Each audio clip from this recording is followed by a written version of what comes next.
Hello, this is David with Mudslinger Pottery, and I'm out in the studio today, and I am working on some small, well, medium-sized mixing bowls or serving bowl. So I have trimmed the bottoms. You can see I've added my stamp to the bottom there, and right now I'm going to be adding the handles to these pots. So this one's completed, and I've got a couple more over here that I'm working on. So let's get to work. Let me move this camera down just a little bit so you can kind of see what I'm doing.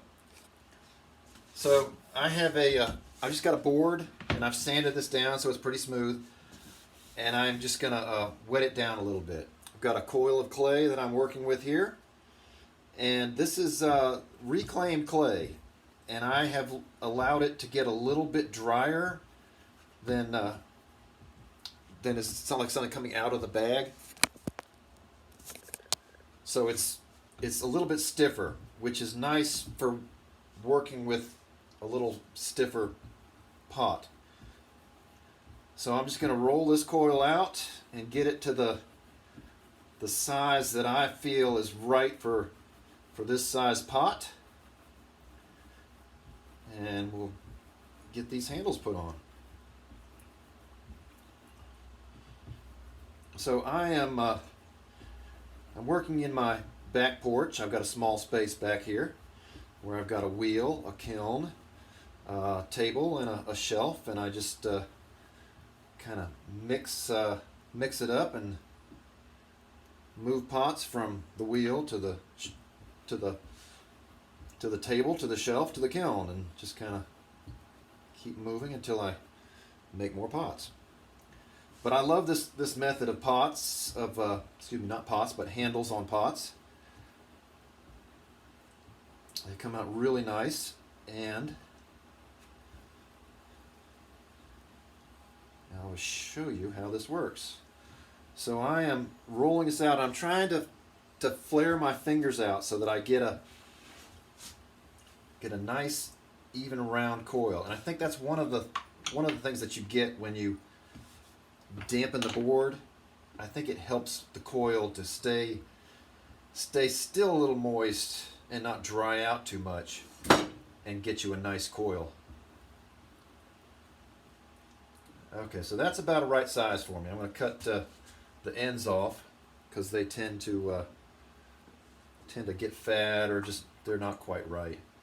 So I want about so much space for my handles. Not too big. It's more kind of decorative than a handle, I think. So now I've got my two pieces. Let me move this down so you can see this a little bit better. Okay, so I'm going to clean it off. I have a rib with a variated edge. So what I do, make sure you can see this, is I take the edge and I roll it along the coil. And this gives me a texture. So now I take it and I roll it the other way. And the nice thing about this is not only it dresses up that coil, but it gives a place for the glaze to fill in those spots and get a little bit of variation, because the glaze is going to be a little thicker there, especially with the cone 6 glazes that I work with. It's nice to try to get a little color variation in your pots. Sometimes some of the cone 6 glazes just don't seem to do that. So now I'm turning this just a little bit, get a little loop for the handle, and flattening down the ends. Slide this over here. Here's the pot I'm working on. And so I've got my two handles. So what I do is I take a scoring tool, get a little water on it, and I am just going to score the backside of the handle, the area that I'm going to attach to my pot. I get it a little wet, and this creates a little bit of slip because I'm adding a little bit of water there to it. Okay, so I've got this in the center, and I use my line right here. It'll help me line it up. And I just, not firmly, but I just set it on the pot. Then I can take it off. And what that's done is it's created the image of where I want to score the pot. So I'll score this right here along that clay line. Add a little bit of water. And the nice thing about this is I'm not going past where I want that handle to be. So I don't have to come back and clean that pot up because I've scored and scratched it so much all around the pot. I've scored it a little bit more, added a little bit more water, and now I just set it right in that spot that I wanted that handle to be.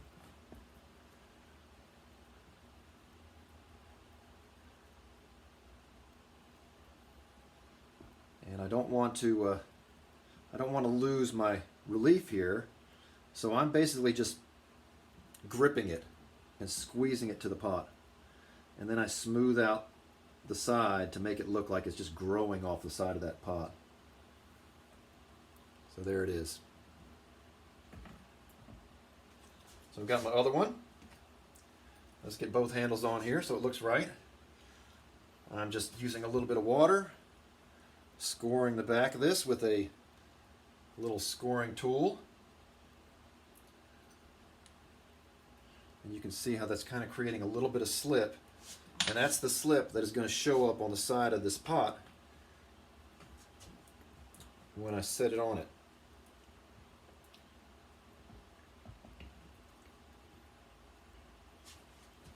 So I'm lining this up. I want it directly across, but if it's off a little bit, it is handmade, so I'm not all that worried about it. So now I've just touched that handle to the pot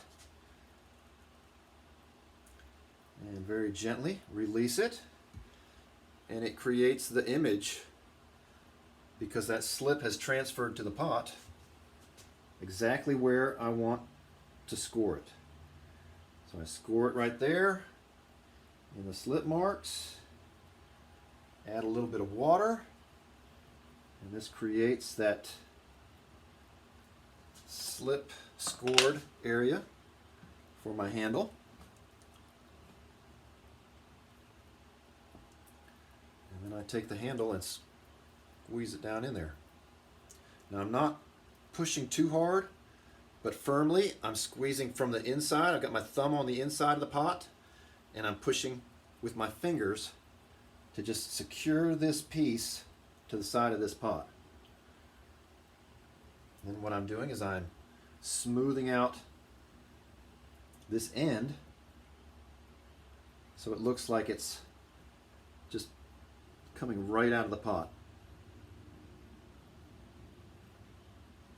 So the other thing I do, just for a little decoration, is I will just take my pinky, squeeze a divot right in there, if you can see that.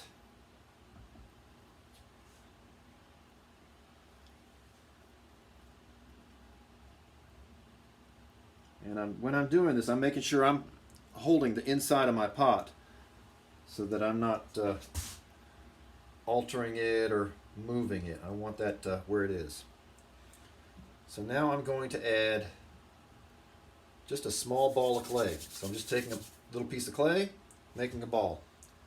There's one.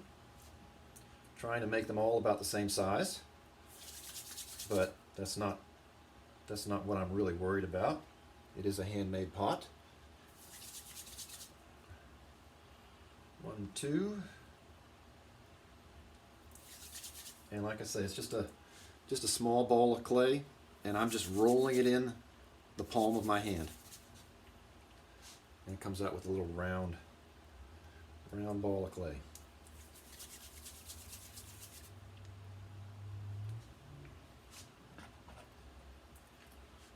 So now what I do is I score my little ball of clay. I score this little divot in the side of my handle. And I add that to it. Once again, I'm inside the pot and squeezing on the outside. Same thing here. Score here. Put my little piece inside that little divot. And now it looks like I've got two balls kind of holding that handle on.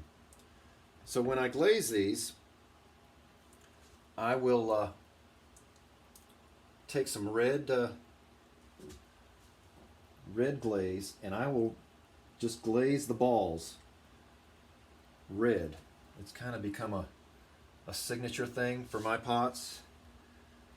I started doing it a while back, and I've had a lot of people, oh, I really like those little red dots on there. This just looks so neat. And it is kind of a signature thing for me. So there it is. This is going to be another one of my little mixing bowls, or be a great little serving bowl. But I found these at a yard sale and thought, well, I found 6 of them, so let's make 6 bowls, and I'll throw that in there, and maybe they'll sell a little bit faster. So there it is. I just trimmed this earlier today.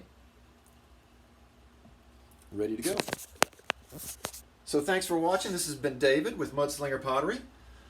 I'm working hard on my YouTube channel. It's been a tough go because I've got a lot of other things going on, but I'm kind of motivated, and I'm trying to add some more videos to my YouTube channel. I really want to share some of the knowledge that I've got of 30 years messing with clay, and hope that somebody else can take it and learn from it and maybe do something with it themselves.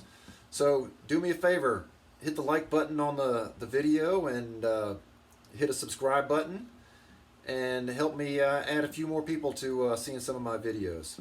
So thank you all so much. This has been David, Mudslinger Pottery from Charlotte, North Carolina. So you all have a wonderful day.